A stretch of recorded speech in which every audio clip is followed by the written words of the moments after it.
Welcome back, everyone. You know, when we think of Germany, the first things that usually pop into our heads are Mercedes, BMWs, and that legendary beer. But let me tell you, real life here is way more than just those cliches.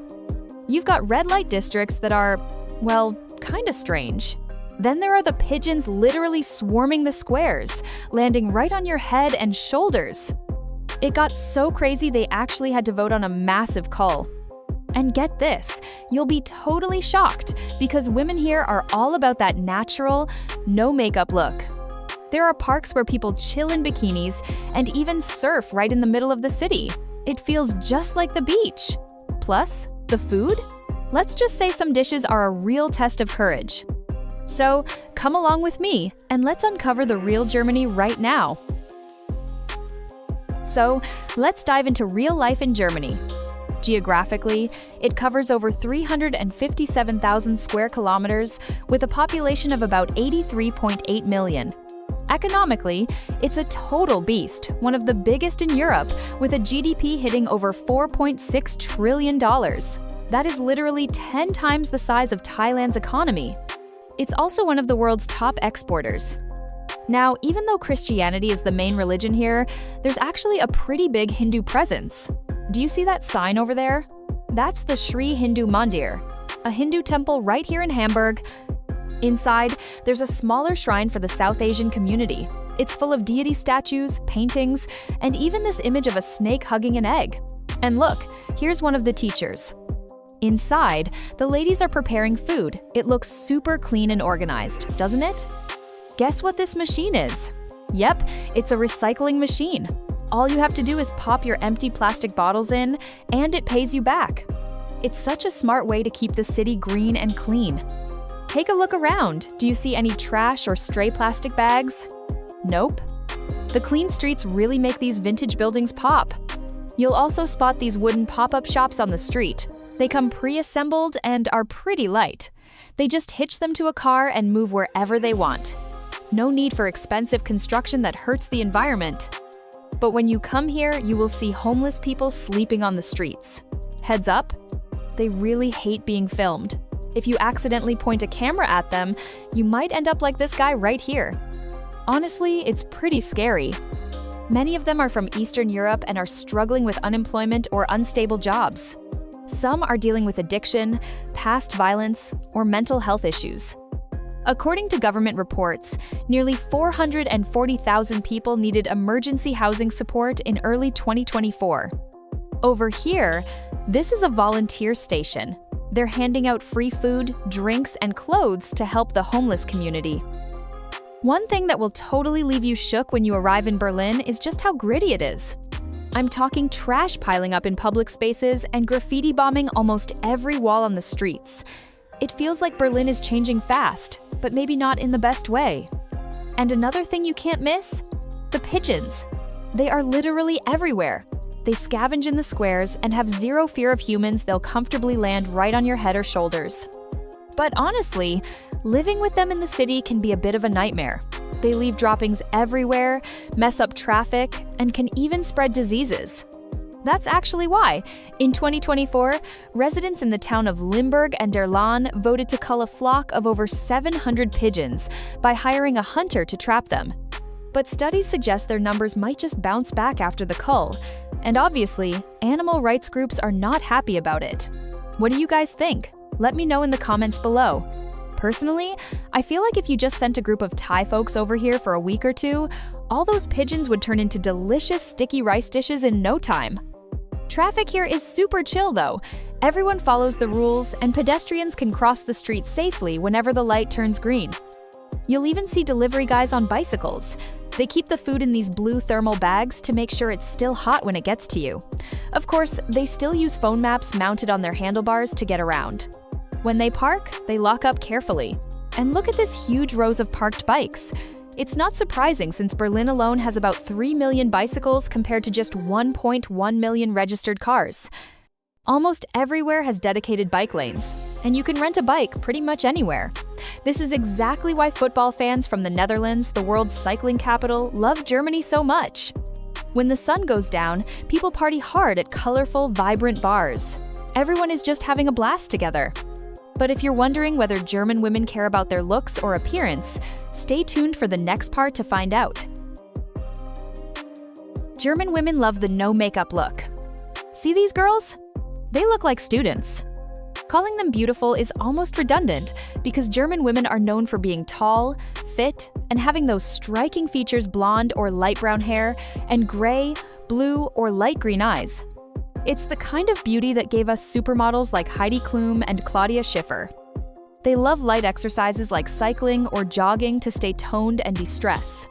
What's really special is that German women celebrate natural beauty. They prioritize skincare, healthy eating, and comfort over heavy makeup. You won't see them caked in foundation or wearing thick mascara. Even in the freezing cold, their style is super simple. They don't believe in fashion over weather. Just throw on a beanie and a puffer jacket, let your cheeks get rosy from the cold, and you're good to go. Now, if you think these women in bikinis are at the beach, you are totally wrong. This is actually the English Garden in Bavaria, Germany's largest state. It's a massive park covering 3.7 square kilometers.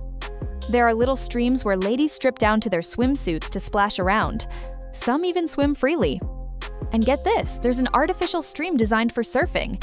It has a special pumping system that creates moving waves, so it feels just like surfing at the beach. People line up on both sides in their wetsuits, boards in hand, ready to show off their skills on the standing wave. Talk about talent! The park even has an artificial waterfall, a temple on a hilltop, small gardens, and sports fields. The lawns are endless, so everyone just spreads out a mat to sunbathe. The grass along the stream is always packed with guys and girls sitting or lying down. On the paved paths, people cycle along while chatting. Others stand on the bridge to take photos and enjoy the view.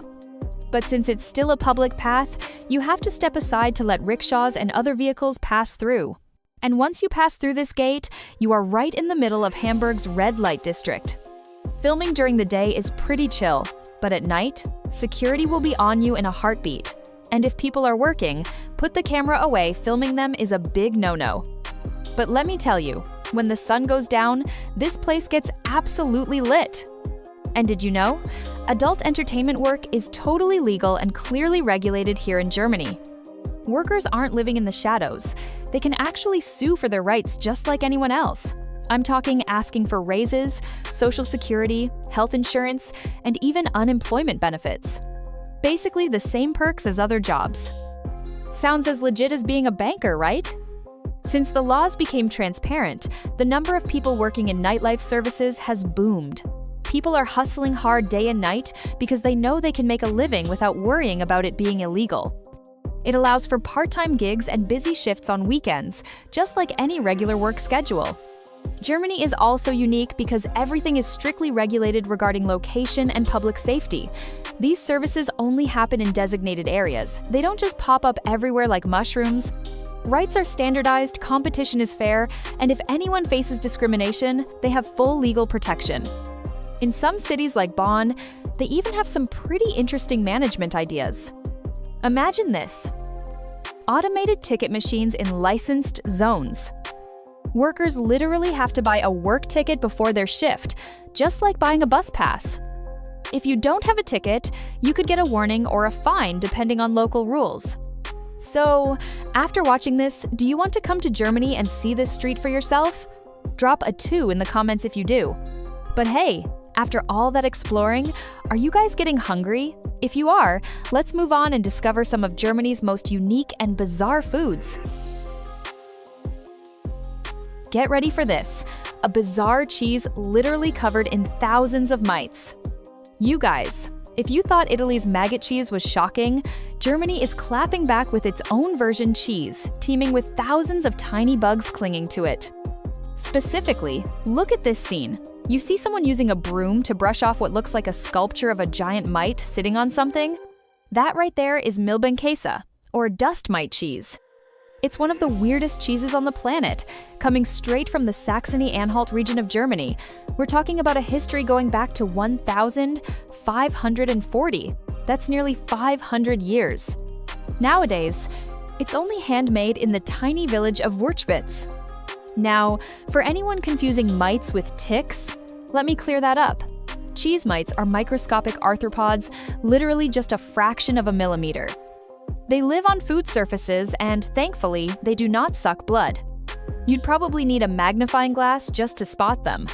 Ticks, on the other hand, are much bigger parasites that latch onto animals or people and spread diseases. Big difference. The real shocker? This cheese is aged with thousands of live mites for at least 3 months, and sometimes up to a whole year. The process starts by taking chunks of cheese and sprinkling them with mites. Then they add sugar and crucially dried elderflower. The flour is super nutritious and helps the mites breed like crazy. They also add salt to keep it from rotting or getting the wrong kind of mold. You can shape the cheese however you like. Then, they pop open a wooden box, drop the cheese pieces in, and bury them completely. They have to add rye flour too. If they don't, the mites will devour the entire cheese instead of just nibbling on the rind. Here's the science part. The mites excrete an enzyme that actually ripens the cheese. After just 1 month, the rind turns yellow. After 3 months, it's a reddish brown, and if you leave it longer, it turns almost black. And the price? Let's just say it's not exactly cheap. It costs over $20 for a tiny piece less than 300 grams. That's way pricier than a lot of fancy gourmet cheeses. But honestly, a lot of people totally hesitate to put it in their mouths. Why? Because you're literally eating thousands of bugs along with it. On average, there are about 50,000 mites clinging to just one cute little piece. If you're brave enough to try it, comment the word "eat" below so we can see who the real daredevils are. Aside from that bizarre cheese, German street food is actually totally on point. If you're a sausage fan, you have to check this out. Meet the bratwurst, a German classic grilled over hot charcoal.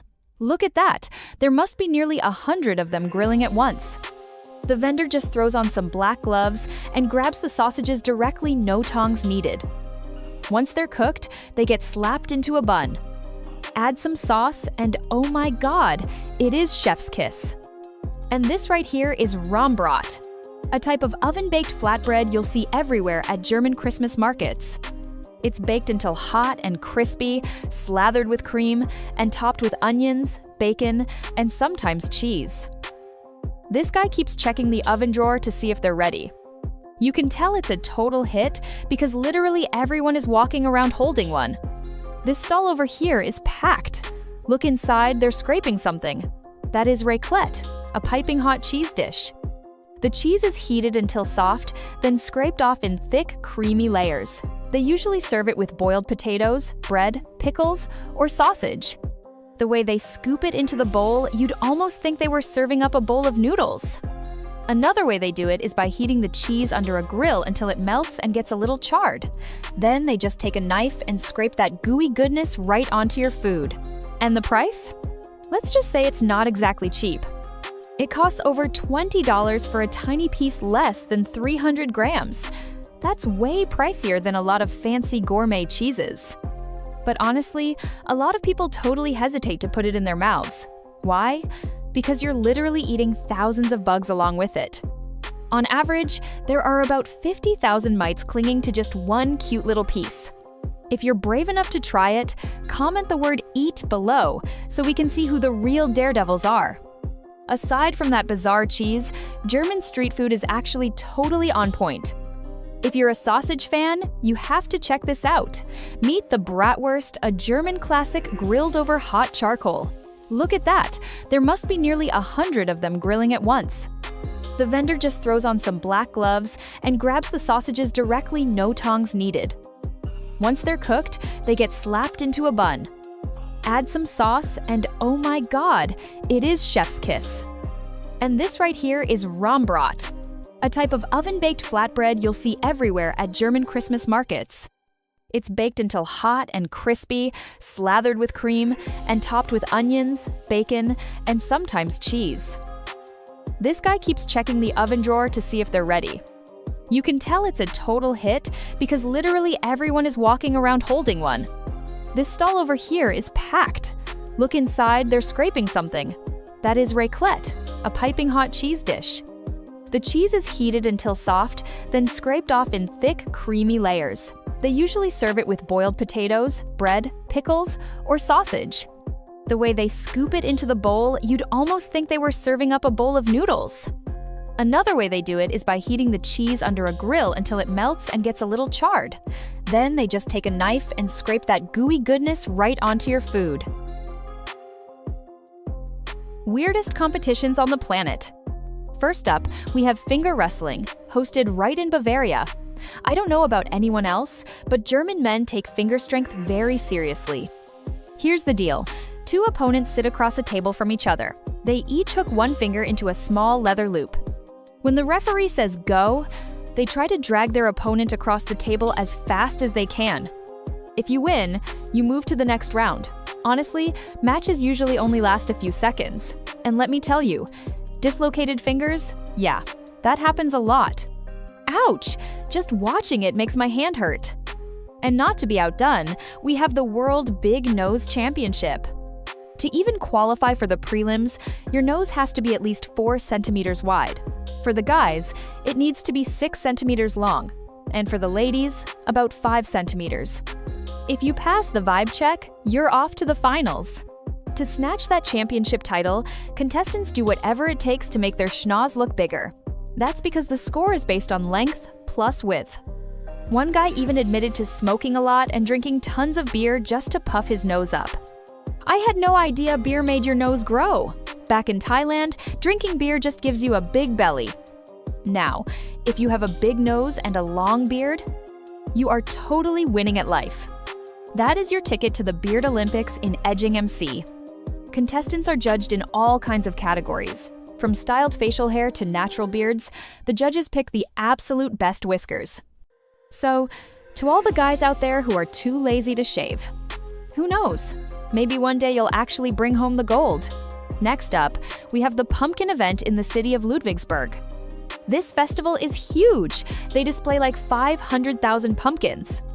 Hundreds of varieties are arranged into shapes of houses, animals, and even clowns. But the real hype is the pumpkin boat race on the lake, right in front of Ludwigsburg Palace. We're talking giant pumpkins weighing over 200 pounds. They hollow them out just enough so one person can sit inside and race. The racers have to paddle for their lives, spinning their arms like crazy, trying not to sink halfway through while gunning for the finish line.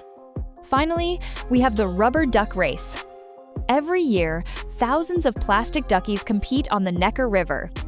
Before they get tossed into the water, participants stick their names and numbers on their ducks. After that, you just stand on the bank and cheer your little plastic buddy on. The first duck to cross the finish line wins a prize worth 10,000 euros that is nearly 11,000 US dollars. That is a crazy amount of cash for a kid's bathtub toy, right? If you had a ticket to join one, which race would you pick?